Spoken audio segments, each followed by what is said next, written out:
Selamat datang di acara Jelajah Kuliner episode Cerita Rasa kuliner khas suku penduduk asli Taiwan. 欢迎收听美食无国界。Apa kabar para Jika lovers dan para Jikers? Semoga sehat sejahtera selalu jiwa dan raga. Saya Maria Sukamto hari ini ingin mengajak Anda jalan-jalan ke permukiman penduduk asli Taiwan, suku Paiwan. Makanan tradisional suku Paiwan, warisan rasa dari pegunungan.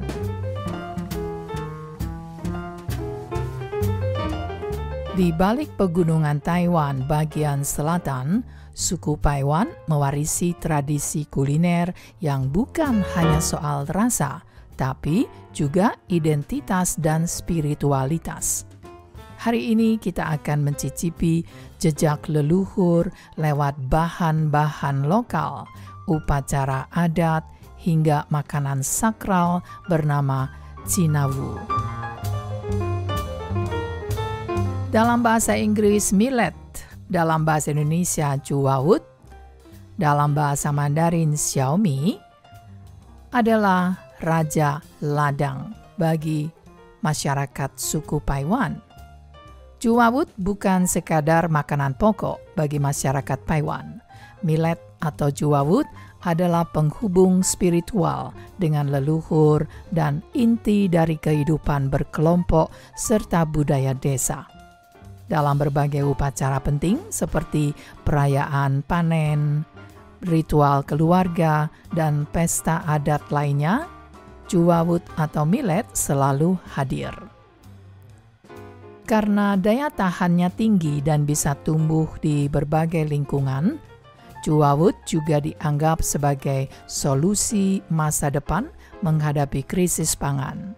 Satu butir millet atau juawut bisa tumbuh menjadi ladang yang luas. Simbol kehidupan bukan? Nah, mengambil makanan dari alam. Makanan harian orang Taiwan bersumber dari alam. Ada bubur juawut, ada ubi panggang, ikan sungai, daging babi hutan, hingga sayur-sayuran liar. Mereka juga membuat kue ketan dan kue juawut. Semuanya dibumbui sederhana hanya dengan garam, jahe wangi, cabai, dan sedikit madu. Nah, sekarang kita berkenalan dengan Cinawu. Dibungkus daun, diisi tepung keladi atau millet yaitu juawut, lalu ditambahi daging babi yang berbumbu. Bentuknya mirip zongzi, yaitu bakcang, tapi bakcang versi gunung, kaya makna dan sejarah. Dulu hanya dibuat saat upacara atau perayaan penting saja, tapi sekarang bisa kita temukan di pasar dan juga saat diadakannya festival kuliner penduduk asli Taiwan. Nah, bagaimanakah cara membuat cinawu? Pertama-tama kita membutuhkan daun pembungkus. Kita letakkan 2-3 lembar daun ijavilu, yaitu sejenis daun dari tanaman physalis, di meja sebagai alas. Jadi 2-3 lembar daun ijavilu. Tapi kalau tidak ada, kita bisa menggunakan daun bambu yang biasanya dipakai untuk membuat bakcang. Beberapa daerah juga memakai daun muda dari pohon kataljab. Jadi sebenarnya mengapa mereka menggunakan daun-daunan seperti ini? Karena tumbuh di rumah-rumah sekitar. Jadi bukan ada suatu maksud tertentu. Oleh karena itu, kalau kita ingin mencobanya, kita bisa menggunakan daun untuk membuat bakcang. Lalu bagaimana dengan isiannya? Isian terdiri dari tepung keladi, juawut, atau beras ketan. Tapi jarang sekali menggunakan beras ketan.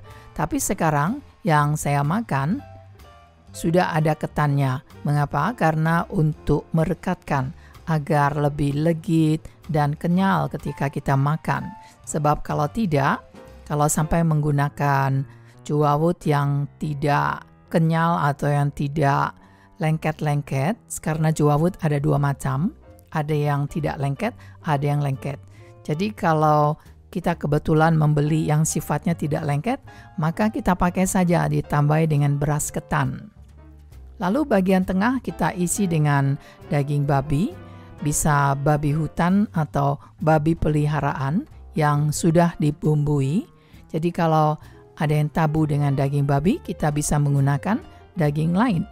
Atau kita pakai sebagai bakcang vegetarian. Mengapa tidak kita mengisinya dengan tempe bacem? Wah, akan lebih nikmat lagi. Juga ada versi manis dengan isian kacang, tumbuk, dan gula. Wah, kalau ini akan lebih enak lagi ya. Bagaimana kalau kita isi dengan dodol? Wah, akan lebih variatif lagi. Nah, sekarang bagaimana cara membungkusnya? Kita gulung seperti menggulung lumpia, atau kita membungkus lontong, atau membuat lemet.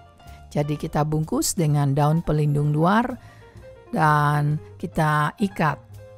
Dan orang-orang suku penduduk asli menggunakan daun lavia, ngat, daun wau, atau daun jahe liar. Nah, atau kita menggunakan daun dari daun kunir atau daun apa saja yang tumbuh di pekarangan kita. Kita ikat dengan tali. Kalau tidak ada tali, kita menggunakan batang rumput, serat daun, atau tali kapas. Apa saja. Dan sekarang saatnya kita masak. Masak kita kukus hingga matang. Jadi tidak direbus tapi dikukus. Saat disajikan, kulit luar kita buang, sementara daun ijavilu di dalam bisa dimakan. Tapi tentu saja kita tidak bisa menirunya. Nah, itulah adalah gaya cara masak dari suku Paiwan dalam membuat bakcang Paiwan yang lembut dan konon membantu pencernaan.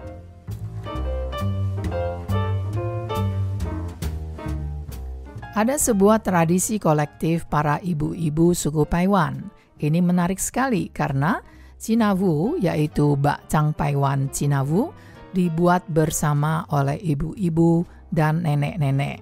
Mereka sambil membuat, sambil ngobrol, ya tentu saja ngegosip, bahkan curhat. Ini bukan sekadar masak, tapi juga ruang penyembuhan, healing, tempat memperkuat ikatan komunitas. Daun pembungkus pun bervariasi, tergantung daerah dan jenis tanaman yang tumbuh di sekitar desa. Lalu, apa bedanya Abai dengan Cinawu? Ya, jangan bingung.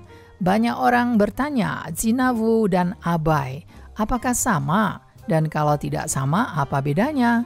Nah, apa itu Abai? Abai berasal dari bahasa suku Rukai. Rukai adalah salah satu suku aborigin penduduk asli Taiwan juga. Di lain waktu, akan saya perkenalkan kepada Anda kalau Anda suka. Nah, Abai bentuknya mirip dengan Cinawu, tapi isinya berbeda.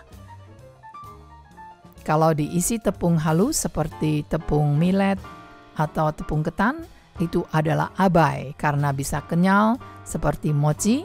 Kalau diisi butiran utuh, millet, ketan utuh, quinoa atau tepung keladi kasar, itu Cinawu. Lebih seperti zongzi atau bakcang. Ada sebuah pengecualian, walau tepung keladi disebut tepung karena sifatnya tidak lengket dan kasar, maka tetap dikategorikan sebagai Cinawu.